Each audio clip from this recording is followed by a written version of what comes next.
Hi everybody. In our mental and emotional health unit, today we're going to talk about responses to stressful situations and how to deal with it positively. So what is stress? It's a state of mental or emotional strain or tension resulting from adverse or very demanding circumstances. So simply put, it's our body's natural response to a challenge. So the first stage that we go through is fight or flight, which is the alarm stage. Our sympathetic nervous system inside our bodies triggers that stress response. And with that stress response, we become more alert. Our blood pressure goes up, our heart rate increases, our respiratory and breathing increases, and it prepares our body for some type of physical activity, like fighting, taking on that stress, or flight, running away from it.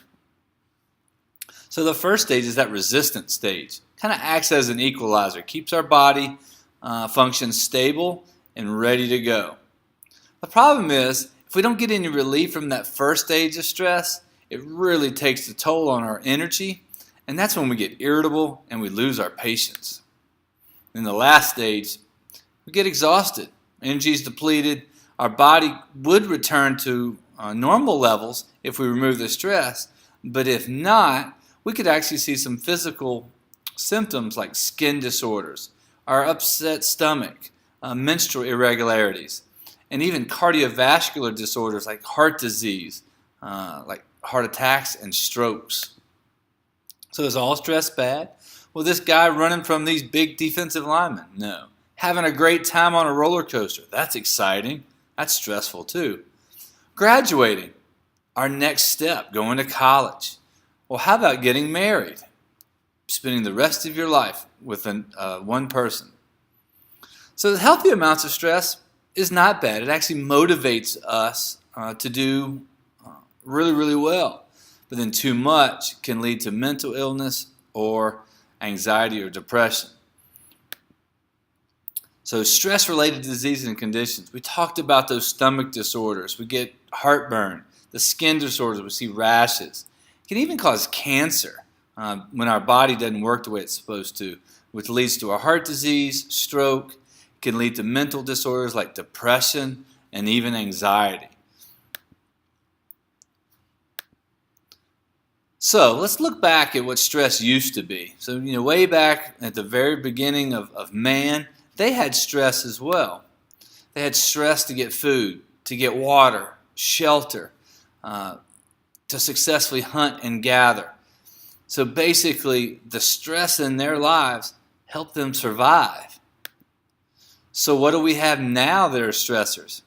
It's unemployment, financial difficulties like debt and paying our bills. Even traffic can become a stressor. Sitting in traffic can be so stressful. The social frustrations of everybody demanding something from you. Like you got to get your homework in. You got to choose a career. As you get older, you got to pay taxes. You got to pay bills. All these things are stressors that we have in our lives today.